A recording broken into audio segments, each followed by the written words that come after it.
आजकल यूट्यूब और social media पर कुछ विशेष प्रकार की चर्चाएं चल रही है। वो क्या चर्चाएं हैं, सुनते हैं। जातिवाद, ऊंच नीच, वर्ण व्यवस्था और संविधान और मनुस्मृति, बस यही देखने को मिल रहा है। कोई शूद्र बताता है, कोई ब्राह्मण बता देता है, कोई ऊंच कहता है तो कोई नीच कह देता है। कोई कहता है कि मनुस्मृति को लागू कर दो और कोई कहता है कि संविधान को लागू रहने दो और कोई कहता है कि संविधान को हटा दो और मनुस्मृति को लागू कर दो। और जो मनुस्मृति में जो व्यवस्थाएं लिखी गई है, जो कुछ नियम बनाए गए हैं, उस नियम से ब्राह्मणों को बहुत ही फायदा मिलने वाला है। कोई लोग ऐसा बताते हैं और कोई कहते हैं कि संविधान से बहुत ज़्यादा नुकसान हो रहा है। तो आजकल ये खबर बहुत ज़्यादा आ रही है। हर कोई सोशल मीडिया हम ओपन करके देखते हैं तो सिर्फ यही सुनने को मिल रहा है कि संविधान और मनुस्मृति, उसको दो पलड़ों में तोल रहे हैं लोग। कोई बताता है कि मनुस्मृति श्रेष्ठ है और कोई बताता है कि संविधान श्रेष्ठ है। तो इसी बात पर मैं भी कुछ सवाल और कुछ जानकारी लेकर आया हूं। और जब ये सारी जानकारी आप लोग सुन लोगे तो आपको निर्णय करना है कि संविधान को लागू रहने देना होगा या फिर मनुस्मृति को लागू करना चाहिए। ये आप लोगों के हाथ में रहेगा। तो चलो हम आगे बढ़ते हैं और आज की चर्चा शुरू करते हैं। आखिर कौन लोग मनुस्मृति लागू करना चाहते हैं, इसके बारे में आप लोग सुनिए। जो कि वो लोग इस मनुस्मृति को लागू करना चाहते हैं जो हमेशा से राज करते आए हैं, जो आक्रमण करते आए हैं, जो लोग सत्ता को चाहते हैं और पूरे भारत पर राज चाहते हैं, वो लोग मनुस्मृति का राज चाहते हैं।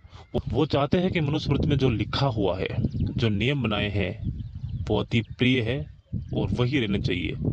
जो पिछड़े, जो दलित, आदिवासी, एसटी एससी के लोग, सभी लोग दोस्तों, उनकी हमेशा गुलामी करते रहे, उस नियम के अनुसार वो लोग चले जो आखिर इस भारत के मूल निवासी है।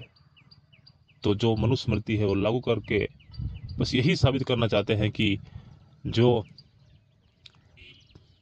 लोग पहले गुलामी करते थे वो फिर से गुलाम बनकर रहें इस देश में और देश में राज हमारा चले, ऐसा चाहते हैं।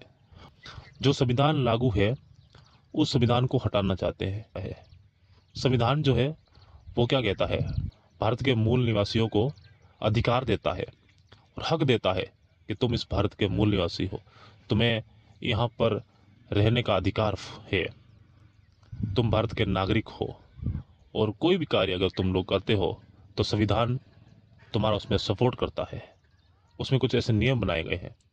दोस्तों, मैं कुछ खास जानकारी जो है संविधान और मनुस्मृति के ऊपर अभी नहीं बताऊंगा, क्योंकि जब तक संविधान का पूरा नॉलेज किसी व्यक्ति को नहीं हो जाए तब तक हम संविधान के बारे में या मनुस्मृति के बारे में कुछ ज़्यादा निर्णय नहीं कर सकते हैं। मैंने जितना सुना है उतना ही दोस्तों आप लोगों को मैं बताऊंगा कि अगर हमारे भारत देश में संविधान अगर लागू है और संविधान ही अगर रहता है, संविधान लागू है और संविधान ही रहता है, तो सर्वश्रेष्ठ भारत के लिए यही अच्छा रहेगा और यही एक उत्तम कार्य रहेगा, उत्तम चीज़ यही रहेगी।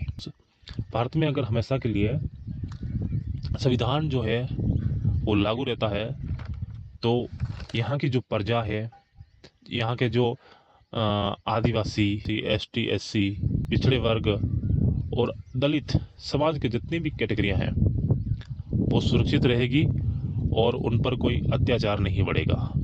मेरा तो सिर्फ यही कहना है कि अगर अत्याचार को रोकना है और ये ऊंच नीच, जाति, धर्म, भेद, ये सब कुछ मिटाना है तो संविधान को लागू रखना चाहिए और यही अनिवार्य है कि संविधान हमारे भारत देश में लागू रहना चाहिए दोस्तों। तो अब मैं बात करता हूँ कि कुछ विशेष ऐसे योगदान पुरुषों की जो कि हमारे इस देश के लिए उन्होंने अपना बलिदान दिया है और पूरी ज़िंदगी जो है इस देश के लिए उन लोगों ने बिताई।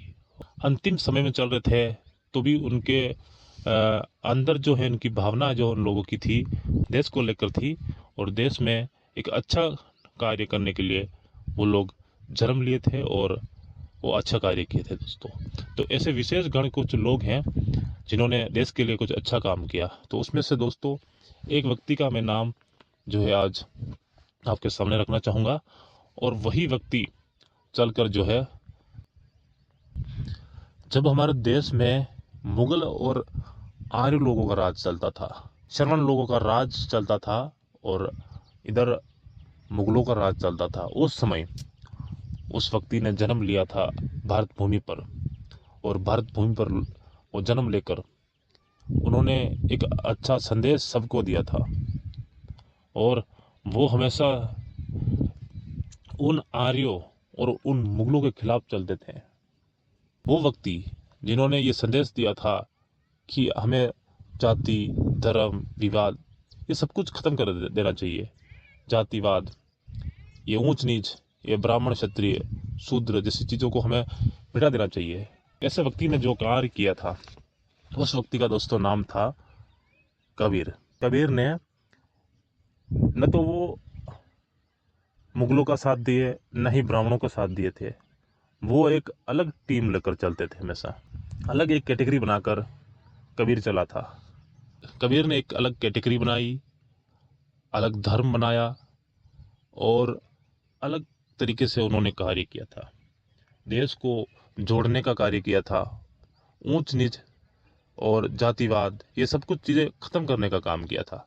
और जो संदेश वो देते थे वो देश के हित को लेकर देते।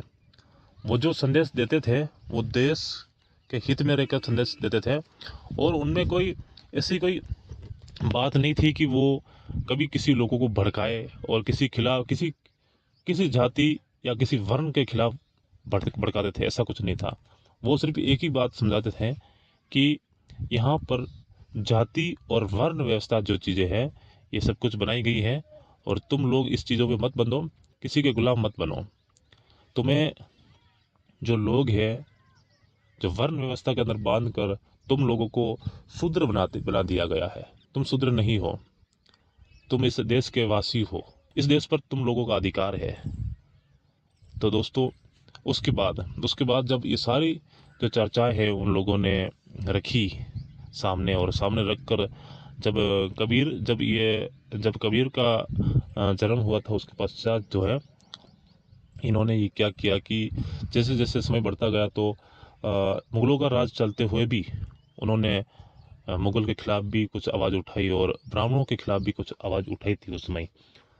तो उसके बाद जब है कबीर का देहांत होगा, यानी कि कबीर इस दुनिया से चले गए थे, उसके बाद जितनी भी कहानियां हैं दोस्तों वो मन गढ़ंत कहानियां जो है लोगों ने बनाई, और बना कर लोगों को बेवकूफ़ बनाया, और आगे कैसे किस तरह से जो है आज कबीर को परमात्मा बना दिया गया है वो मैं नेक्स्ट वीडियो में बताऊंगा।